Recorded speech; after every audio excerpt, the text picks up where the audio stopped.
Hay tantas fórmulas y tantas leches y unas dicen que te alimentan el cerebro, que te alimentan la vista, que te alimentan los huesos, Entonces ya no sé cuál comprar. ¿Qué onda con tantas fórmulas? Sí, Incluso a los médicos también nos marean, ¿eh? O sea, ahora las fórmulas le están poniendo ARA, DHA, que son bueno, ahorita nos vas a explicar, y los HMO, que son los HMO. Ustedes van al súper y dicen la lata HMO así con letras grandotas, y ¿qué creen? Vale 150 pesos más caro. Entonces, ¿qué onda? así es. Bueno, para empezar, tenemos una norma, ¿no?, que estandariza qué es lo que debe de llevar cada fórmula. En este caso, tanto carbohidratos, lípidos y proteínas. Muchas empresas lo que hacen, tratan de complementar, en este caso, como comentan, DHA, ácido araquidónico, y también probióticos, que ahorita están muy de moda para toda la microbiota gastrointestinal, etcétera. Aquí depende sobre todo el manejo más importante de macronutrientes, sobre todo, como te repetía, carbohidratos, lípidos, proteínas, es la base. Entonces aquí Cofepris es quien regula qué cantidades debe tener, demás. Acá nosotros estamos utilizando, no estamos utilizando probióticos. De manera intrínseca nosotros utilizamos nucleótidos, que es parte esencial, que es un funcionamiento natural, en este caso de la microbiota gastrointestinal, regeneración, colonización, etc. Pero bueno, hay tanta variedad de productos precisamente para diferentes tipos de necesidades de sus pacientes. En este caso hablando, hay algunos que tienen cólicos, intolerancias, alergia a la proteína de la leche de vaca, diarreas, alérgicos a la proteína, ¿no?, que decíamos a la APLB. Entonces aquí estamos tratando de dar la solución precisamente nutricionalmente hablando para cada paciente. Escucha tu salud con el doctor Jaime del Río, un programa en donde encontrarás información relevante para ti y toda tu familia, llevado de la mano de expertos y especialistas en la materia. Comenzamos.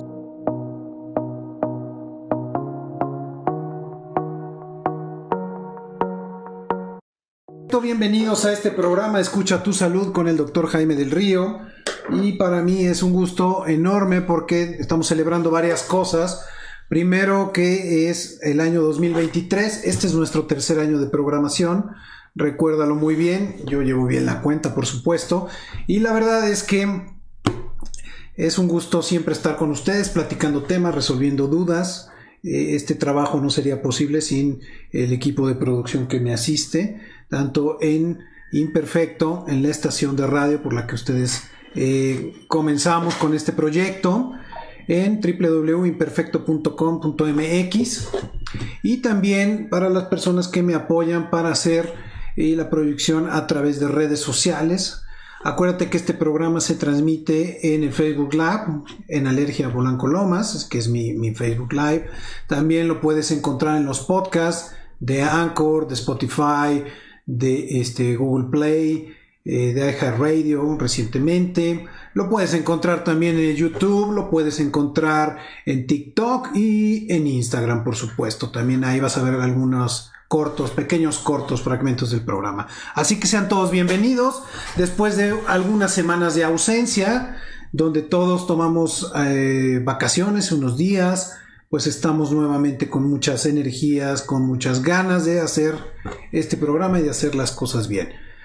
Les cuento algo, el día de ayer estuve en el Canal 11 en Diálogos en Confianza con el doctor Pepe Bandera, que es uno de los tantos conductores médicos que tiene este programa, y sale también en El Heraldo. Y bueno, estuvimos hablando específicamente de influenza. Voy a hacer un resumen de lo que hicimos ayer en el programa. El programa ayer fue de 2 horas, era un panel con 3 expertos, éramos 3 expertos, un neumólogo, una chica, una doctora internista, infectóloga y su servidor. Y bueno, hubo cosas muy buenas. También en mis redes sociales van a encontrar cortos, enlaces para profundizar más del tema. Y hoy hablaremos de eso, pero hablaremos de otro tipo también de infecciones respiratorias, ¿no? Y antes de empezar de lleno, quiero desearles un gran año, un 2023 a todo lo que da, con todas las bendiciones, que tengan salud, que tengan trabajo, que tengan dinero, que tengan amor, que tengan todo lo que quieran, que logren lo que ustedes se proponen, que no hay límites aquí, ¿no? Así que bienvenidos, empezamos el programa y en primera instancia quiero presentar a un amigo. Inicialmente nos conocimos porque también es amigo de otro amigo en común que tenemos y bueno, él me visita, él es un representante médico y su trabajo es llevar a los consultorios, a los médicos, los últimos acontecimientos, descubrimientos y toda la información que está de punta sobre los productos que él maneja. En este caso, la línea que él maneja es sobre fórmulas maternizadas. Ya hemos hablado, hemos hecho muchos programas de este tipo, pero vale la pena y me gusta que escuchen de viva voz cómo es el producto, cómo se trabaja, qué es lo que se está recomendando, qué se está usando y por supuesto aquí haremos un análisis muy puntual de todo eso. Entonces les quiero presentar a nuestro amigo Josep Amaro. Así es, mi querido doctor. Como el padre Amaro, el de la película. Josep, qué gusto que estás aquí. Muchas gracias. Perdóname que coincidimos en esta ocasión, en este momento, y dije, ¿por qué no? Una buena idea que estés tú aquí en el programa para que te veas a cuadro y también te escuchen en radio y en podcast, que también vas a estar por ahí. Perfecto. ¿No? Platícanos, ¿qué haces? Gracias, doctor. ¿Cuál es tu trabajo? ¿Cuál es tu pasión? Pues, gracias a todos. Pues, es muy importante. Mi pasión prácticamente es la nutrición pediátrica, en general todas las etapas de la vida. Y algo aquí muy importante, como comentaba el doctor del Río, es la actualización que siempre se tiene, la información de punta, los avances que siempre han estado. En este caso, hablando de fórmulas infantiles, nuestra fórmula es SMA, que ya lleva muchísimos años, más de prácticamente 90, casi 100 años. Estas fórmulas, bueno, como ya lo han platicado, precisamente están creadas para las mamás que no pueden amamantar, que tienen algún inconveniente en la salud, que XY situación estética no quieren. Entonces, prácticamente nuestros productos o las actualizaciones que tenemos es para que tengan una nutrición adecuada, un crecimiento saludable. Actualmente en México tenemos el primer país con sobrepeso, obesidad y, bueno, todas las enfermedades crónico-degenerativas que con ellas conllevan a lo largo de la vida. Y esto muy importante desde la etapa pediátrica. Si te das cuenta, somos el primer país, lo repito. Entonces aquí nosotros estamos buscando el meollo. Prácticamente llevamos más de 20 años con este problema en índice, ¿no? Y en crecimiento y... Es un tema cierto. Es un tema muy relevante y sobre todo que muchas veces no se tiene en cuenta el por qué.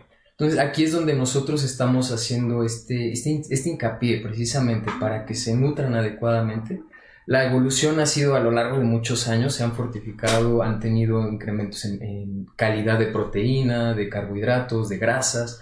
En este caso, nuestros productos o lo que estamos haciendo, mi pasión es tratar de hacer llegar a esos pacientes, quienes no pueden ser amamantados, la mejor nutrición. En este caso, hablando de estos productos, no tienen ningún tipo de azúcar añadido, que si te das cuenta a lo largo de la vida tú vas viendo la cantidad, ¿no? de diferentes fórmulas, demás. Es muy importante ver las cantidades de azúcares.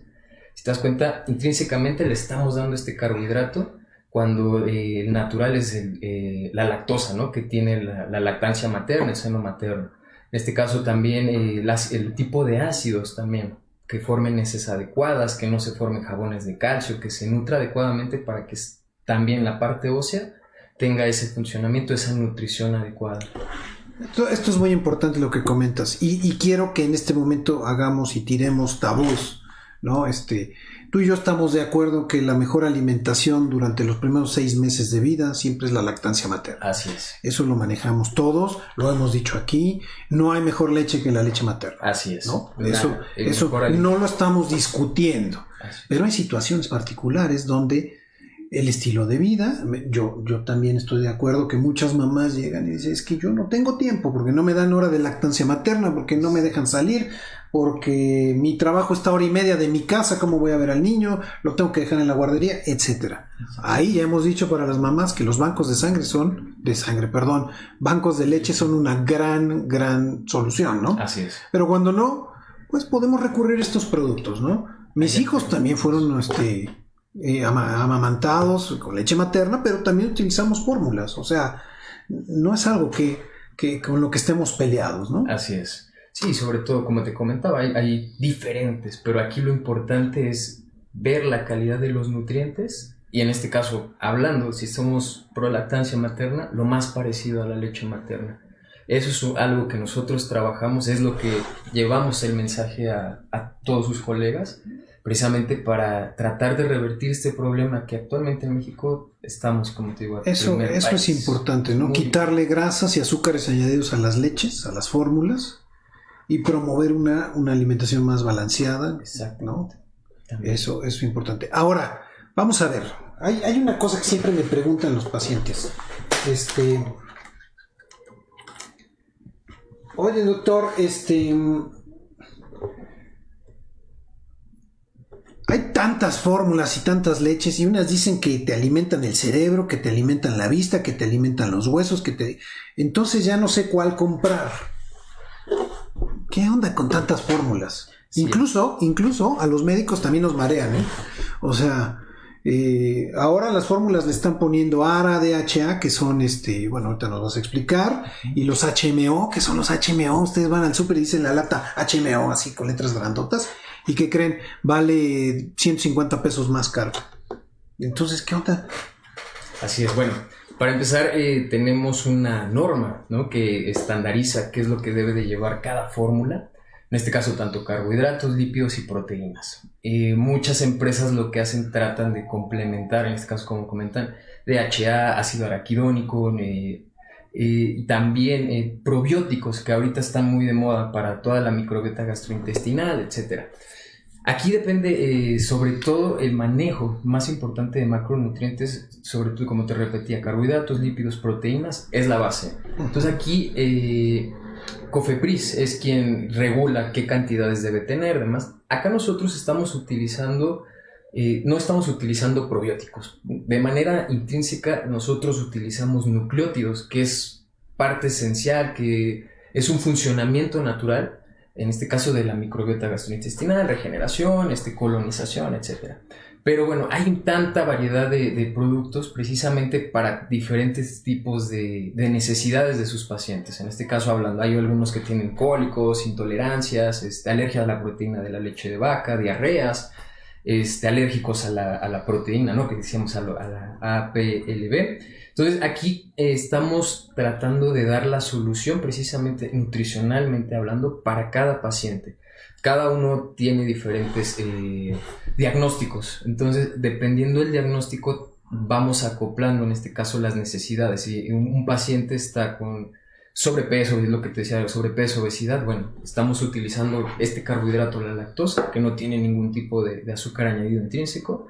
¿Para qué? Para que tenga un crecimiento saludable. Hay unos competidores que sí utilizan, por ejemplo, algún tipo de maltodextrina o etcétera. ¿Para qué? Para utilizar este carbohidrato y bueno, se tenga la energía necesaria. Entonces aquí, dependiendo las características, las necesidades de cada paciente, se va acoplando más, se va haciendo más el acotamiento a las necesidades de los diagnósticos.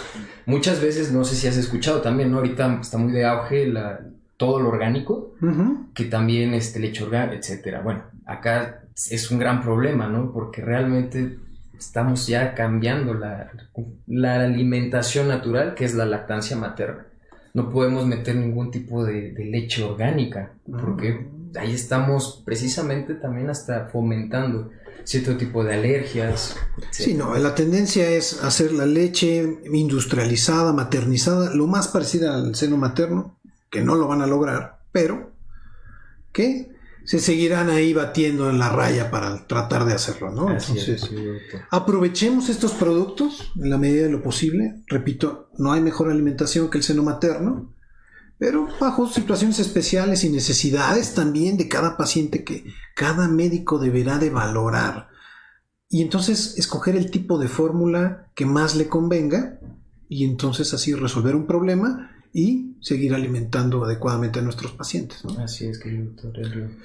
Pues bueno, no te quitamos más tiempo porque sabemos que andas por todos lados, pero quiero agradecer esta entrevista que nos diste, ¿no? Y que nos explicaste un poquito más. Si quieren saber más de lactancia materna, busquen el podcast o busquen los videos sobre todo el programa que tenemos de lactancia materna que hicimos con el doctor Reyes, con Horacio Reyes.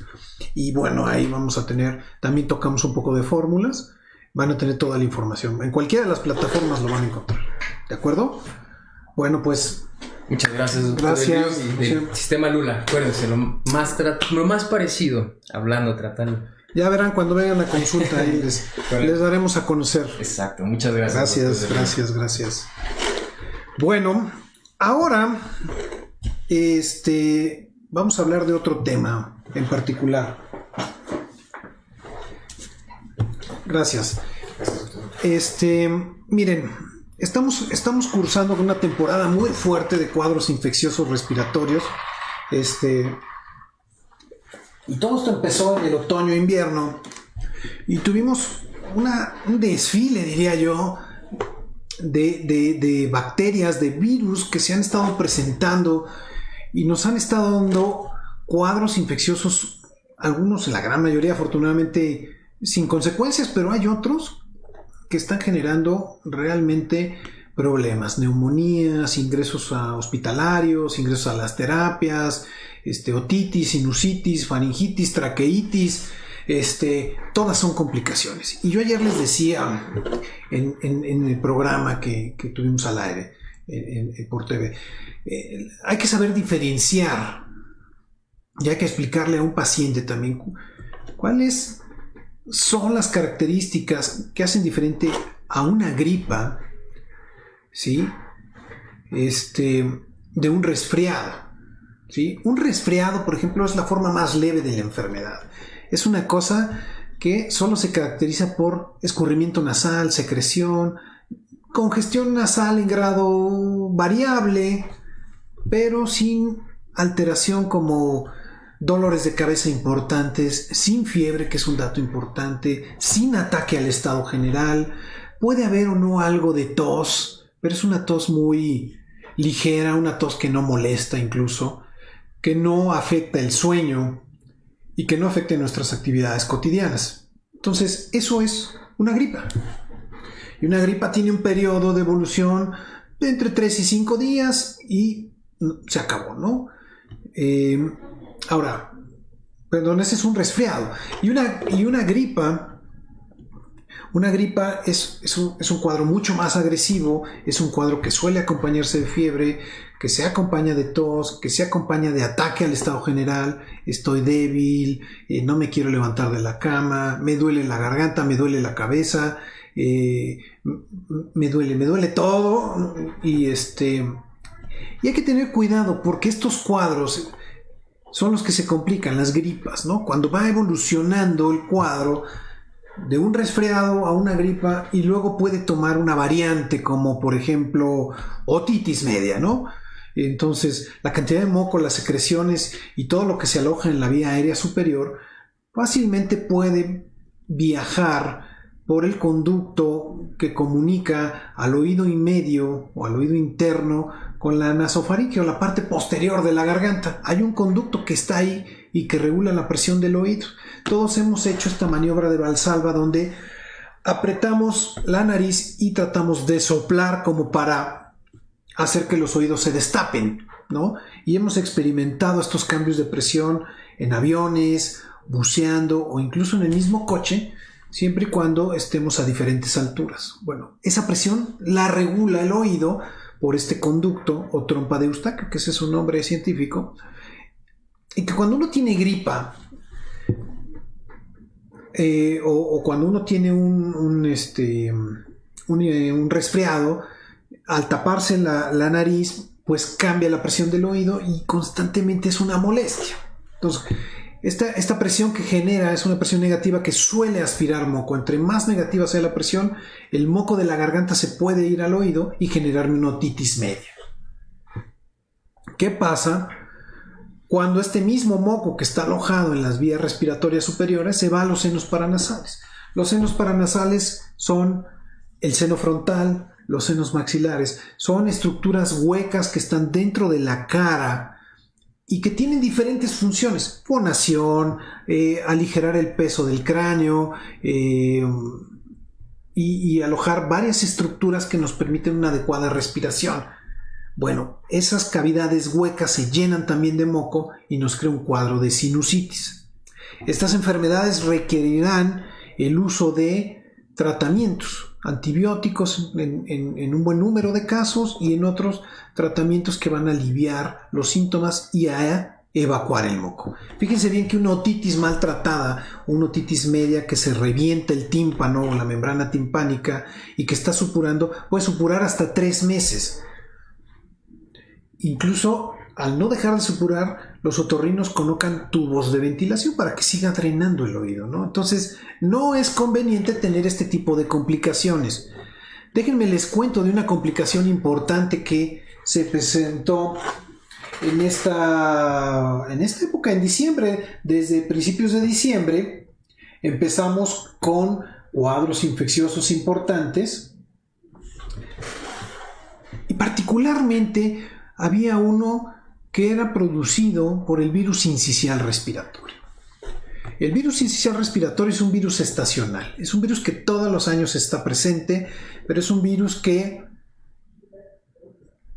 puede causar traqueitis y neumonía. La traqueitis es la inflamación de la tráquea, esto que está aquí, abajo de las cuerdas bucales y que comunica la laringe con la tráquea y finalmente con los bronquios. Bueno, esta estructura que se inflama produce una tos muy característica. Es la tos de perro, tos perruna, tos de foca, ¿sí? Se le ha llamado de muchas maneras, pero es una tos hueca o metálica. Y es una tos muy molesta, desgastante, y los pacientes se cansan de toser, les duele el estómago por toser, y bueno, no pueden hablar porque están ya todos afónicos. Pues particularmente este virus sincicial respiratorio estuvo causando cuadros de traqueitis y de neumonía todo el mes de diciembre. Había muchos ingresos a los hospitales por esto. Esto fue algo anormal completamente porque en años anteriores no había pasado esto.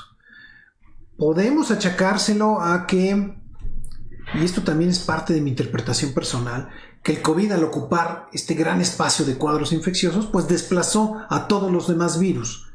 Pero también el uso de cubrebocas, el uso de los geles y el lavado de manos tan efectivo, pues también evitó que hubiera contagios de otro tipo de virus. Entonces, el que más se propagaba, el que más se contagiaba, que era el COVID, pues era el que más había, ¿no? En este año, en este diciembre pasado, la situación fue cambiante. Al no haber tantos casos de COVID, pues dio espacio a que llegaran otros virus y ahí están los resultados. Ahora, hablemos particularmente de la influenza, porque esto sí es importante. La influenza también empezó en el mes de diciembre con un incremento en sus curvas estacionales increíblemente alto. Tan es así que hasta el día 6 de enero ya se habían reportado más de 7.500 casos. Pongamos 8.000 para el día de hoy. Y ustedes me van a decir, 8.000 contra los, no sé, de influenza debemos de tener ahorita de casos reportados más de 1 millón de casos. ¿Qué son, no? No hay comparación. Y sí, efectivamente tienen razón. Pero ¿qué creen? No se están llevando a cabo estadísticas adecuadas para el diagnóstico de influenza. ¿Por qué? Por varias razones. Uno, los cuadros de influenza pueden ser leves, moderados o graves. La gran mayoría son cuadros leves. La gran mayoría son sintomáticos que se curan solos y son confundidos con una gripa. Así que los pacientes no buscan ayuda. Así que los pacientes no hacen pruebas diagnósticas. ¿Quién sí se hace una prueba diagnóstica? Aquellos pacientes que realmente se sienten mal y más sobre todo lo hacen porque tienen miedo al COVID y piensan que es COVID y no influenza. Y he tenido decenas y decenas de pacientes en este mismo esquema, ¿no? O sea, ahora la recomendación es, bueno, si realmente te sientes mal, pues vas y te haces ambas pruebas. Recientemente, la semana pasada, abrí un kit que tengo aquí en el consultorio para hacer diagnóstico de prueba rápida de influenza y COVID, y gustosamente veo que en la misma tira reactiva, en la plaquita, vienen ambos, ¿no? O sea, con una sola muestra puedo yo hacer la detección de influenza estacional, o sea, A, B, que es la estacional, o influenza tipo A, y pruebas de COVID, ¿no? Que si está positiva o negativa, ¿no? Entonces, cada vez más va siendo más amigable el diagnóstico, va siendo más accesible, y a pesar de que no tengamos Paxlovid, que es el antiviral de elección para tratar los casos de COVID, pues sí podemos tratar influenza, que tenemos un excelente antiviral que es el oseltamivir, ¿no? Y oseltamivir, desde la pasada pandemia de influenza que tuvimos en el 2009 en este país, que fuimos el epicentro en el mundo, pues funcionó maravillosamente. Y yo decía ayer, ¿qué pasó en ese 2009? Bueno, el virus mutó, cambió del virus que infectaba la forma porcina y se le pegó a un humano, y finalmente este humano lo empezó a contagiar, ¿no? Se determinó quién fue el caso 1, fue un niño en el estado de Veracruz. Ahora, el virus ya se quedó, y es lo mismo que está pasando con COVID o SARS-CoV-2. Va a estar presente todo el tiempo. Entonces, pues el tema es que en aquel momento no había suficiente cantidad de hacer pruebas, eran miles y miles y miles de casos. Entonces había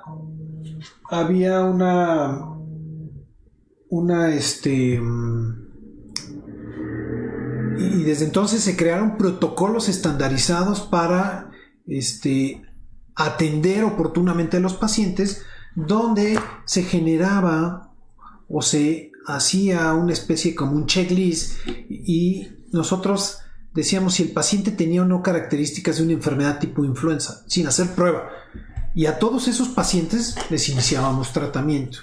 El resultado fue fantástico porque logramos contener la pandemia de influenza en aquel 2009, cosa que no pudimos hacer ahora con el COVID. ¿Por qué? Porque no hay vacuna, o no había vacuna en ese momento, y porque hasta la fecha, por lo menos en México, no tenemos accesibilidad a los cuadros de tratamientos antivirales, ¿no? Repito, Paxlovid, que es el tratamiento que está reconocido por la FDA y en el mundo, pues no tenemos acceso. Sí hay en otros países, aquí no.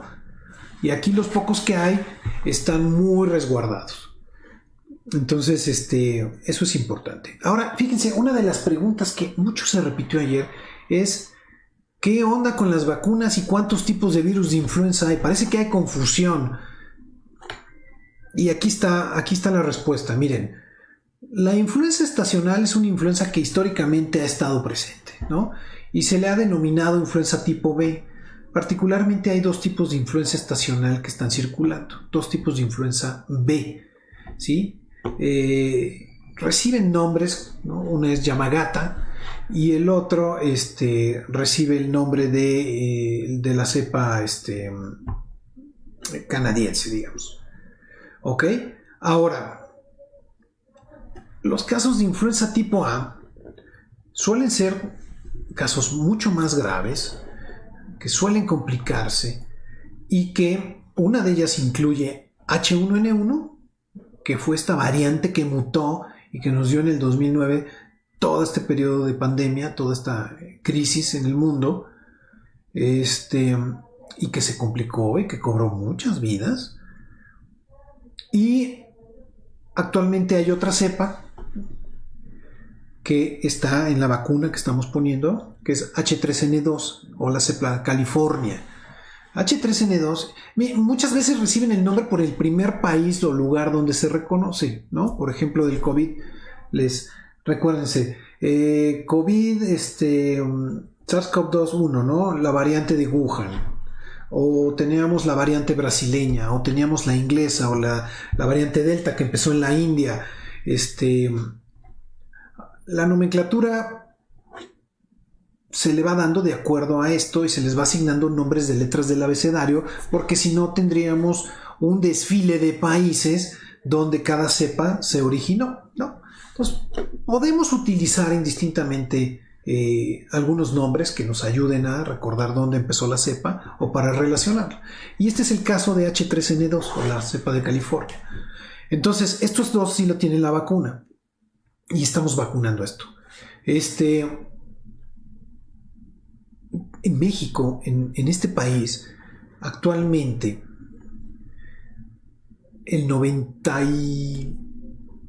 más del 95% de los casos se deben a esta cepa H3N2. Y el grupo poblacional que está mayormente afectado son los chavos de 20 a 29 o jóvenes. Porque ellos, no lo sé, trataba de analizarlo y decía yo, quizás se debe a que ellos no se quieren vacunar. Quizá porque ellos se sienten superhumanos. Porque esto es una condición humana y que tiene mucho que ver con la juventud y que tiene mucho que ver con la libertad y no querer estar atado, cosas que tienen que ver mucho con la percepción de la edad. Eso es lo que yo creo, pero si ustedes están en esta edad y piensan diferente, háganmelo saber. Ahora, entonces, la mayoría de ellos son de 20 a 29. Porque la población que está en mayor riesgo son aquellos menores de 5 años y los mayores de 65. Ellos son los que se deben de vacunar primeramente. Pero con esto no quiero decir que el resto de la población no debamos de vacunarnos. Yo creo que mi recomendación es que todos nos vacunemos. Todos, absolutamente todos, recibamos nuestras dosis de vacuna de influenza. Hay vacunas de influenza en el sector salud. Y ha sido sumamente efectivo desde tiempos históricos en aplicar vacunas. Fíjense, desde el inicio del Programa Nacional de Vacunación. El Programa Nacional de Vacunación empezó en 1957, más o menos. Y empezó con 5 vacunas. Polio, difteria, tosferino, tétanos, vacuna de tuberculosis y sarampión. Y se le dio un impulso tan importante. Era un esquema, comparado con el resto de América Latina, un esquema bastante completo. Y gracias a eso, muchas de estas enfermedades logramos bajar su número y no ser un problema epidemiológico. En los años 90, en el siglo pasado, cuando el doctor Kumate fue secretario de Salud, le dio un auge a este Programa Nacional de Vacunación impresionante y creó la Semana Nacional de Vacunación y se decretó que de manera universal todas las personas, todos los niños sobre todo, deberían de ser vacunados por decreto.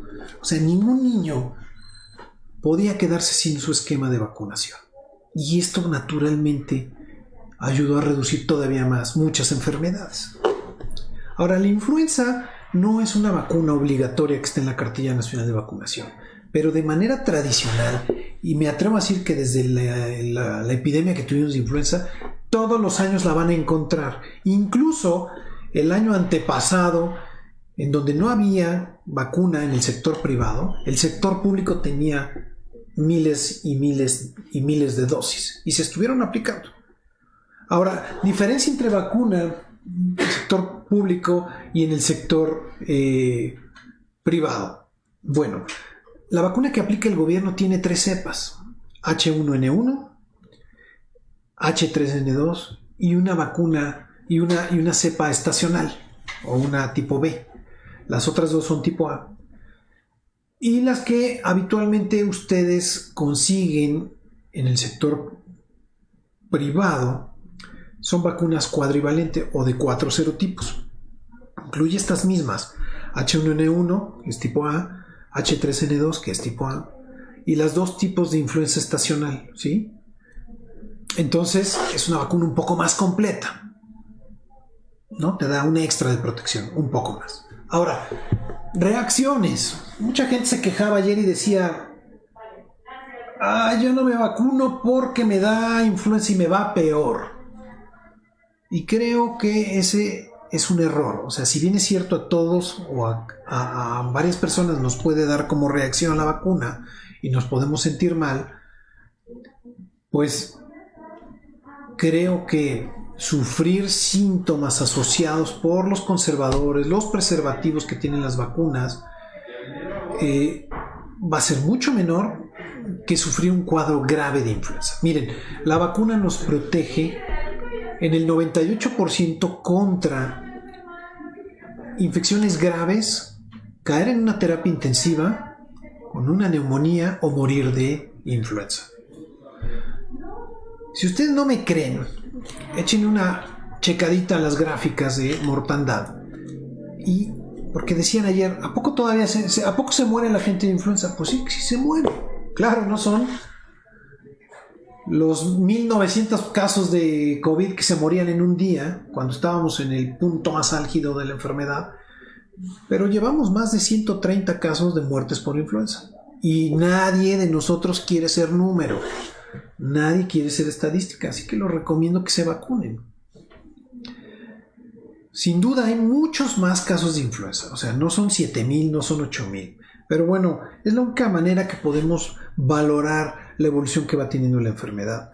Y les quiero decir que este año vamos a tener una cifra histórica, un récord, comparado con los últimos 5 o 6 años de casos de influenza. Tanto, afortunadamente en mortalidad no.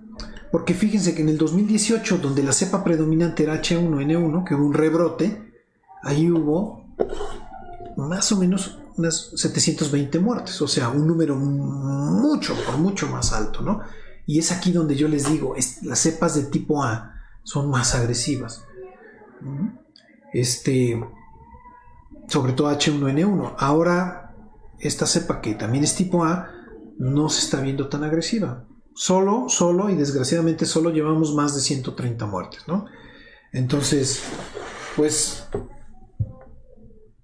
eso es muy triste, ¿no? A ver, vamos a ver nuestros comentarios. Tenemos bastantes, muchas gracias. Tenemos varios comentarios también de Imperfecto y de nuestras redes. Vamos a darle con todos.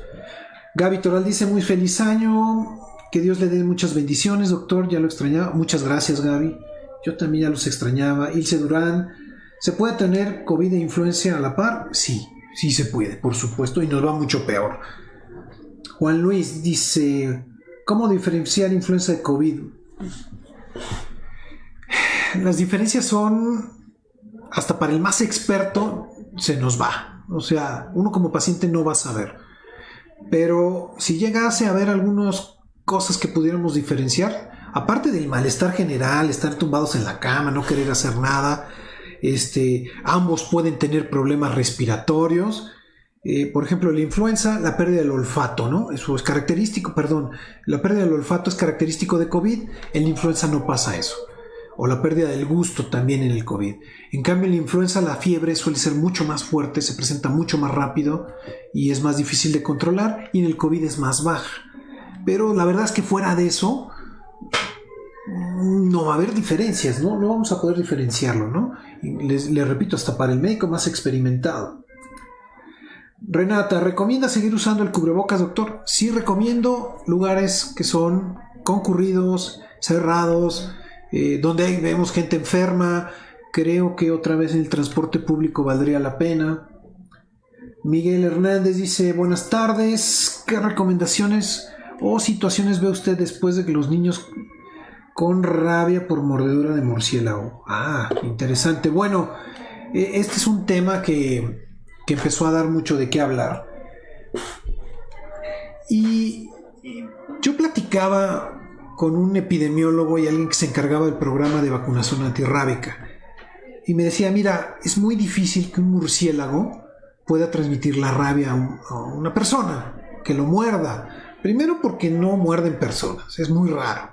En segundo lugar, porque el virus afecta de manera muy importante el sistema musculoesquelético, el sistema motor. Por lo tanto, el murciélago ya no va a poder volar. Entonces no va a ser mucho más difícil que se propague la enfermedad, ¿no? Ahora, les prometo que voy a investigar qué actualización hay más con estos casos para que les pueda dar un posicionamiento mucho más claro, ¿no? Para no decir cualquier cosa.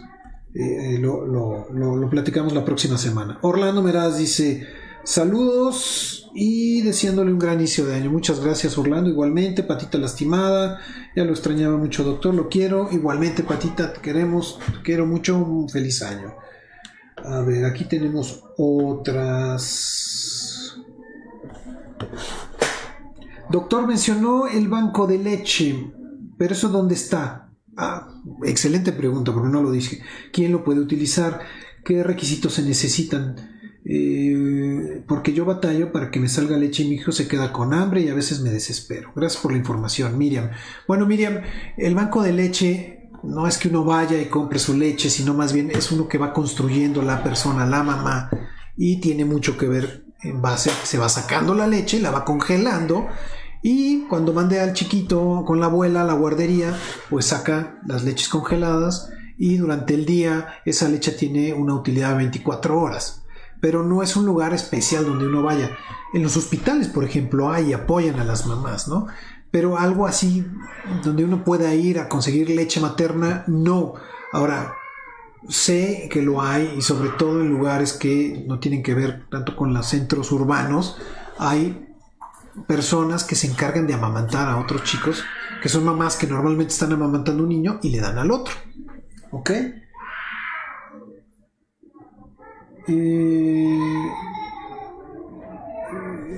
Yogo Piña, Carla, Sibila, me parece, Chivardi, César Toledo, todos felicidades, gracias por mandar su mensaje.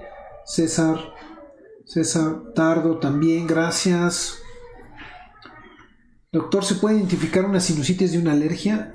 Sí, y la clave es la evolución. O sea, yo puedo tener una sinusitis aguda una vez en la vida, cada 2 años, pero si yo son constantes y persistentemente tengo moco y la nariz tapada, sospecharía más de un cuadro de alergia, de rinitis alérgica y una complicación como la sinusitis.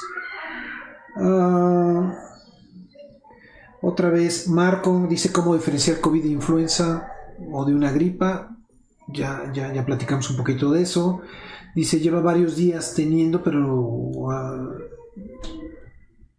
dice, es que llevo días que tengo todo, pero no tengo ningún otro síntoma. Excelente programa y felicidades. Bueno, Marco, a veces uno puede tener el cuadro tan florido y pruebas negativas todo el tiempo. Y acuérdate que hay pacientes que son cero negativos, o sea, nunca van a dar una prueba positiva y están sintomáticos y tienen todo el cuadro, ¿no? Entonces, si tuviste el contacto, si sabes que estuviste con personas que estuvieron enfermos de influenza, de COVID, lo más seguro es que tengas la enfermedad.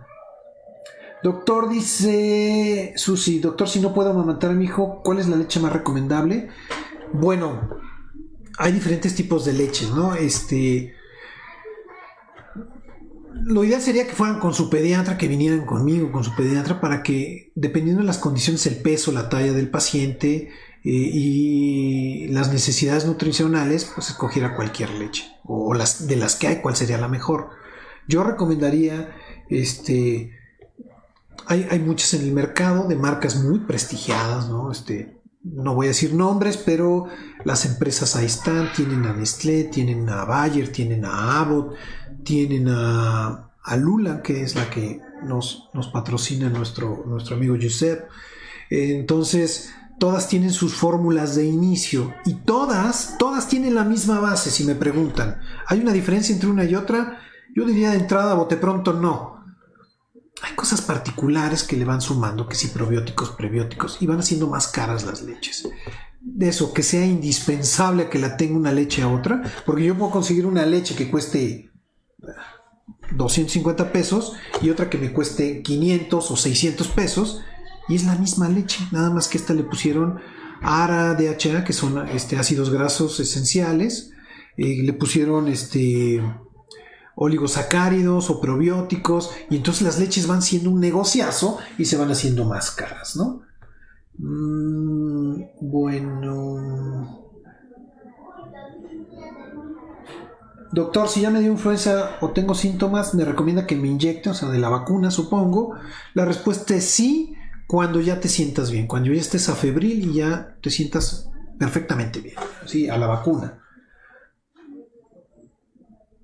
¿Cuántas veces se puede vacunar a una persona al año? Por lo menos una vez al año, que es lo recomendable. Te vacunas previo a la temporada de otoño-invierno con la nueva vacuna, con la nueva cepa que viene reconstituida. Cada año se va reconstituyendo, se va haciendo una nueva vacuna de influenza y esa es la que nos protegerá. Dice, gracias, excelente programa, Jesús Dom. Gracias, Jesús. Muchas felicidades, ayer lo vi y me gustó mucho cómo explicó. Carlos, gracias. Mi pregunta es, ¿cuánto puede durar el cuadro de influenza y cuánto tiempo tengo para esperar para inyectarme? Ok, normalmente los cuadros de influenza son de 5 a 7 días. Los primeros 3 días son los más duros, los más difíciles, más sintomáticos.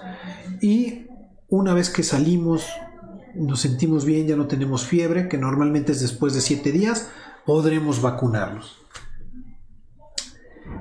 Doctor, a los niños les da influenza y los síntomas son los mismos que los adultos. Sandra Ingrid, gracias. Sí les da influenza. Acuérdense que el grupo más vulnerable, menores de 5 años, entonces hay mucha influenza en menores de 5, nada más que no nos damos cuenta luego. El cuadro sigue siendo lo mismo. Un cuadro de gripa, de mocos, de tos, de escurrimiento nasal, nariz tapada. Por supuesto, los niños van a estar llorando o van a tener un ataque al estado general. O sea, es muy particular. El dolor de cabeza, lo que pueden referirlo, sí es prácticamente igual. Y por último, Sergio dice, ¿podría hablar de meningitis y los casos de lo que se ha estado pasando? Gracias, dice Sergio. Sí, por supuesto, Sergio. Hace 3 semanas hablamos de meningitis. Échale una checadita a la información que tenemos ahí en redes, en Spotify o ya sea en podcast o en imagen y video. Y ahí hablamos de lo que pasó en Durango, de lo que se estaba pensando. Voy a buscar qué actualizaciones hay. La verdad no le he dado seguimiento en estas últimas semanas, pero ahí está la información. Bueno, muchas gracias por su tiempo. Vamos muy en tiempo y forma. Vamos con buen ritmo. Les dejo la cápsula del doctor Gus Valle y les quiero pedir que sean felices, que nos vemos la próxima semana. Un gran inicio de año. Mis mejores deseos para todos ustedes y un abrazo con mucho afecto. Amigos, hola, soy el doctor Jaime del Río. Soy alergólogo, pediatra y profesor de la universidad. Quiero invitarte a que sintonices cada martes a las 5 de la tarde mi programa Escucha tu Salud. El programa, mira, lo vas a encontrar en diferentes plataformas. Por radio, www.imperfecto.com.mx, modalidad radio. En Facebook Live, @alergiapolancolomas. En YouTube, Dr. Jaime del Río. Y los podcasts que están disponibles en Spotify, en Google Podcast y en Anchor. El nombre es el programa Escucha tu Salud.